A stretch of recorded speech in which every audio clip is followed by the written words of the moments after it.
नमस्कार, आप देख रहे हैं अखंड भारत न्यूज। मैं हूं आपके साथ अभिनय मिश्रा। आइए रुक करते हैं खबरों की। जन सुराज पदयात्रा के 163वें दिन की शुरुआत सारण के पुछाती कला पंचायत स्थित मनरानी अनिरुद्ध नारायण हाई स्कूल में सर्वधर्म प्रार्थना से हुई। इसके बाद प्रशांत किशोर सैकड़ों पदयात्रियों के साथ पुछाती कला पंचायत से पदयात्रा के लिए निकले। आज जन सुराज पदयात्रा कटिया परसा पूर्वी दक्षिणी होते हुए एकमा प्रखंड अंतर्गत हुसेपुर पंचायत के पुराना ब्लॉक मैदान में जन सुराज पदयात्रा शिविर में रात्रि विश्राम के लिए पहुंची। प्रशांत किशोर की पदयात्रा का आज सारण में दूसरा दिन है। आज प्रशांत किशोर सारण के अलग अलग गांवों में पदयात्रा के माध्यम से जनता के बीच जाएंगे। उनकी समस्याओं को समझकर उसका संकलन कर उसके समाधान के लिए ब्लूप्रिंट तैयार करेंगे। दिन भर की पदयात्रा के दौरान प्रशांत किशोर 5 आमसभाओं को संबोधित किया और 5 पंचायत के 9 गांव से गुजरते हुए 16.2 किलोमीटर की पदयात्रा तय की। जन सुराज पदयात्रा के दौरान लहलादपुर प्रखंड में पत्रकारों को संबोधित करते हुए प्रशांत किशोर ने कहा कि जाति चुनाव में एक तथ्य है और चुनाव में केवल वोट जाति पर नहीं पड़ते हैं। बिहार में 20% अल्पसंख्यक समुदाय के लोग रहते हैं और वो लोग जाति के नाम पर वोट नहीं देते हैं। वो आरजेडी को इसलिए वोट करते हैं क्योंकि भाजपा के सामने उनको केवल एक ही विकल्प दिखाई देता है। समाज का एक बड़ा वर्ग है जो जाति पर वोट नहीं करता है, जो भाजपा को इसलिए वोट करता है क्योंकि वो आरजेडी की वोट नहीं करना चाहते हैं। जाति चुनाव में एक पहलू है, एकमात्र पहलू नहीं है। जाति यदि एकमात्र पहलू होती तो भाजपा और नरेंद्र मोदी को बिहार में जो वोट मिल रहा है वो वोट नहीं मिल रहा होता, क्योंकि नरेंद्र मोदी की जाति के लोग यहाँ नहीं हैं। लेकिन मोदी को वोट दूसरे कारणों से मिल रहा है। उनको राष्ट्रवाद के नाम पर, हिंदुत्व के नाम पर, भारत पाकिस्तान के नाम पर वोट मिल रहा है। ये कहना है कि वोट जाति के नाम पर मिल रही है तो ये एकदम गलत है।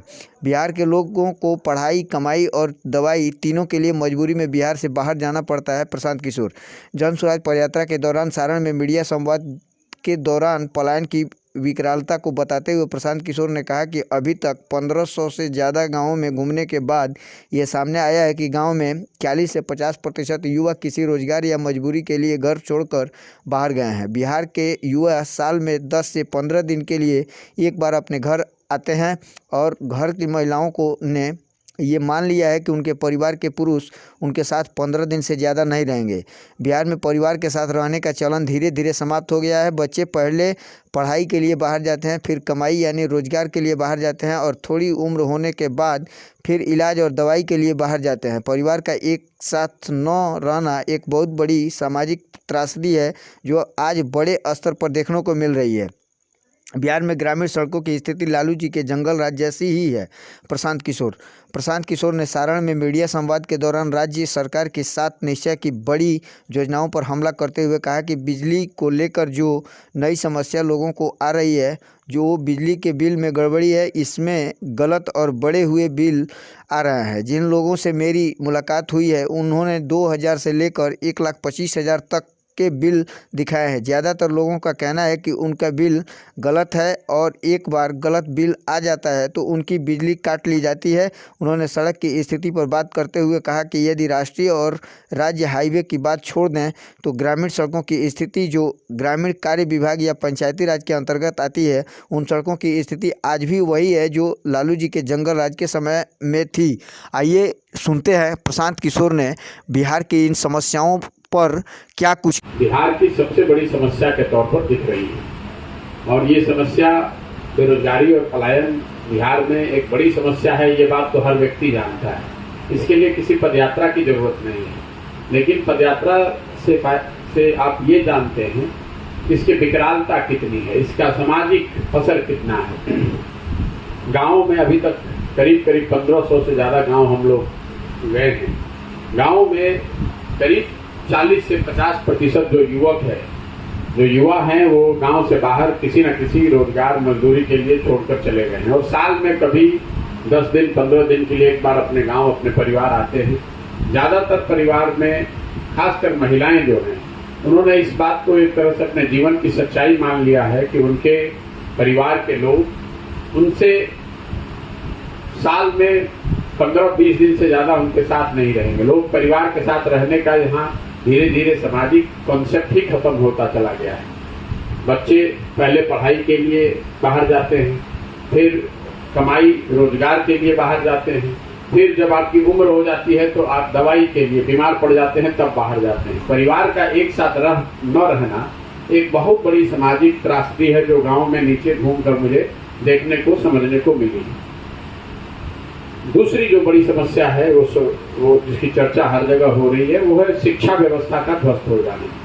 बिहार में शिक्षा व्यवस्था पूरी तरीके से ध्वस्त है, ये बात कमोवेश सब लोग मानते हैं। लेकिन पदयात्रा के दौरान मैंने जो देखा कि पूरी जो स्कूली व्यवस्था है पढ़ाई की, वो उत्क्रमित विद्यालयों और समायोजित शिक्षकों के द्वारा की कंधों पर है। और जो सारा दिक्कत है, कई लोग ये बताते हैं कि शिक्षकों की गुणवत्ता एक मेजर समस्या है, वो एक समस्या है, लेकिन शिक्षा व्यवस्था के ध्वस्त हो जाने के पीछे सबसे बड़ी जो परेशानी मुझे दिख रही है, वो है समतामूलक शिक्षा व्यवस्था बनाने के नाम पर हर गांव, हर पंचायत में कोई स्कूल खोल दिया गया। स्कूल के नाम पर एक बिल्डिंग बना दी गई। इस बात की चिंता नहीं की गई कि जहां पर बिल्डिंग है वहां पर पर्याप्त संख्या में शिक्षक हों, जहां शिक्षक हों वहां पर बच्चे हों। इसकी वजह से हुआ ये है कि जहां पर बिल्डिंग है वहां शिक्षक नहीं है, जहां शिक्षक है वहां बिल्डिंग नहीं है, जहां दोनों है वहां बच्चे ही नहीं है। तो पूरे जो स्कूली व्यवस्था है बिहार में, उसकी छवि खिचड़ी बांटने के सेंटर के तौर पर समाज में आज दिख रही है। जो लोग कॉलेज में जा रहे हैं, किसी तरह कॉलेज तक पहुंच जा रहे हैं, एक तो यहाँ कॉलेज की भी हालत ऐसी है, वहाँ बिल्डिंग है, वहाँ शिक्षक भी हैं, बड़ी संख्या में छात्रों ने वहाँ नामांकन भी करा रखा है, लेकिन कॉलेज में भी यहाँ कहीं पढ़ाई नहीं हो रही है। बच्चे वहाँ एक बार नामांकन के लिए जाते हैं, फिर एडमिट कार्ड लेकर परीक्षा देने जाते हैं, और फिर अंत में एक बार डिग्री लेने जाते हैं। तो मैं एक शब्द में कहूँ, बिहार में स्कूलों में खिचड़ी बट रही है और कॉलेज से डिग्री बट रही है। वो भी डिग्री 3 बरस की, 4 बरस, 5 बरस, 6 बरस में लोगों को मिल रहा है। तो कुल मिला जुलाकर शिक्षा के जरिए समाज में जो उन्नति का या तो हैंड ओवर नहीं कर रहे हैं, या हैंड ओवर कर रहे हैं तो कोई ना कोई परेशानी है, जिससे कि जो नया आदमी उसके प्रभार में आया है वो उस योजना को चला ही नहीं पा रहा है।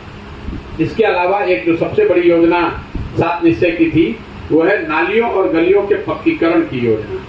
जब 7 निश्चय बनाया जा रहा था तो 2015 में अनुमान था कि नालियों और गलियों के पक्कीकरण पर करीब 5 वर्ष में 80,000 करोड़ रुपया खर्च किया जाएगा। मैं आज 5-6 महीने से घूमने के बाद ये बता सकता हूँ कि आज भी ज्यादातर गाँव में नालियों और गलियों के पक्कीकरण की जो समस्या है, वो आज भी करीब करीब हर गांव में, हर घर से सुनने को मिलती है। योजना में उस समय यह तय किया गया था कि हर घर के नालियों का पक्कीकरण किया जाएगा, उन नालियों को लाकर गांव में एक बड़े नाले से जोड़ा जाएगा, और उस बड़े नाले के जरिए पानी को बाहर निकालकर उसके निस्तारण की व्यवस्था की जाएगी। मुझे ये व्यवस्था कहीं गाँव में नहीं दिखी।